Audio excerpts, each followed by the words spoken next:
Bonjour, alors rapide vidéo sur le thème 6 et dernier thème qui s'intitule Nourrir les hommes et qui comportera 2 chapitres dont le premier Connaître la nature pour nourrir les hommes.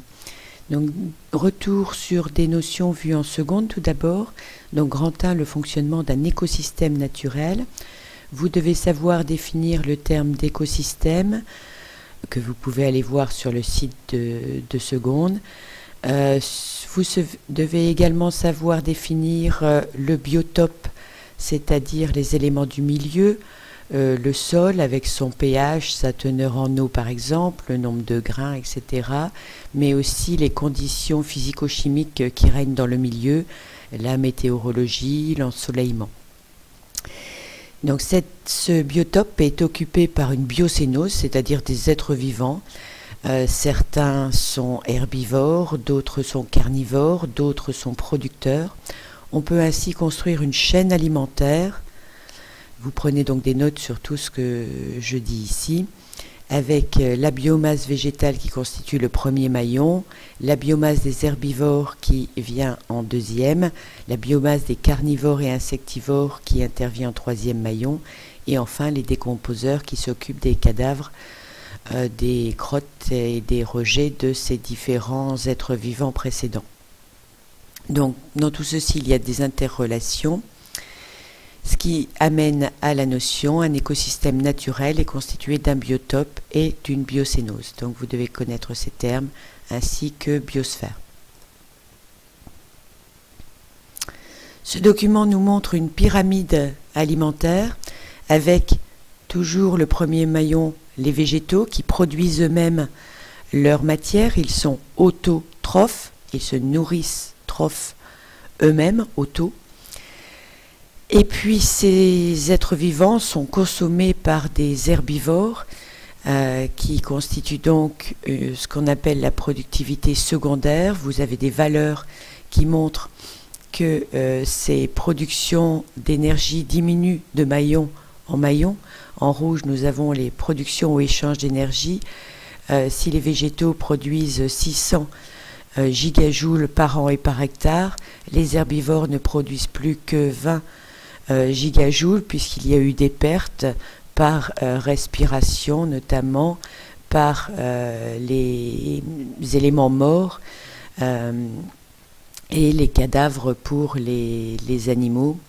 Donc on a une perte à chaque maillon qui est indiqué dans cette notion. Le fonctionnement d'ensemble d'un écosystème est permis par la productivité primaire, c'est la base, qui, dans les écosystèmes continentaux, repose sur la photosynthèse, l'autotrophie, à partir du CO2, H2O et des sels minéraux, production de matière organique qui va ensuite être consommée par les autres maillons.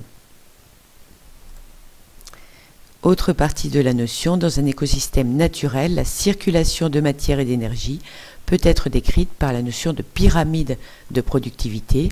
Cette pyramide, vous l'avez donc ici, une base assez grande, ensuite un rectangle plus petit, ensuite un rectangle encore plus restreint, etc.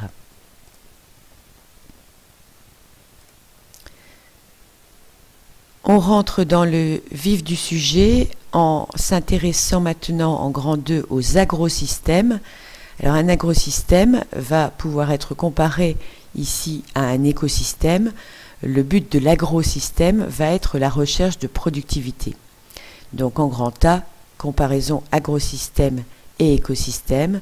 Vous voyez ici, la notion, je reviens au début de ce paragraphe, qu'il y a beaucoup d'entrées de produits, autres que des produits naturels qui sont communs à l'agrosystème et à l'écosystème. Il y a des engrais parce que notamment on détruit une partie des décomposeurs pour ne pas détruire les végétaux, et ces décomposeurs qui apportaient beaucoup de sels minéraux au sol notamment, eh bien n'étant plus présents ou peu présents, il va falloir apporter des engrais pour compenser, des produits phytosanitaires pour enlever les indésirables et des énergies fossiles comme le gasoil pour moissonner, pour apporter de l'irrigation au champ, etc. Tout ceci, c'est ce qu'on appelle les intrants, dont on va voir l'importance et la nécessité pour un agrosystème. La notion nous dit que l'agriculture repose sur la constitution d'agrosystèmes qui sont gérés, donc contrôlés, dans le but de fournir des produits, dont les aliments, nécessaires à l'humanité. Alors vous allez utiliser ce petit logiciel dont vous trouverez le lien sur le site dans les documents pour comprendre, et je vais vous demander de chercher le bon équilibre entre rendement et productivité. Vous allez parcourir les différents menus à la recherche de différentes informations. Vous allez tester l'apport d'herbicides, l'apport d'insecticides, l'apport de fongicides, l'arrosage, et voir quels sont les rendements et les productivités qui en découlent. Je vous propose par exemple de construire un tableau des rendements et rentabilités suivant les intrants que vous utilisez, un autre suivant les doses d'engrais utilisées. Vous pourrez ici construire un graphe correspondant, et également peut-être un tableau des conséquences de l'apport de plus ou moins. Voilà, donc avec les notes que vous avez prises sur le grand 1 et les informations que vous allez trouver dans ce logiciel, vous devez être capable de répondre aux questions du QCM e-devoir sur Pronote. Merci de votre attention.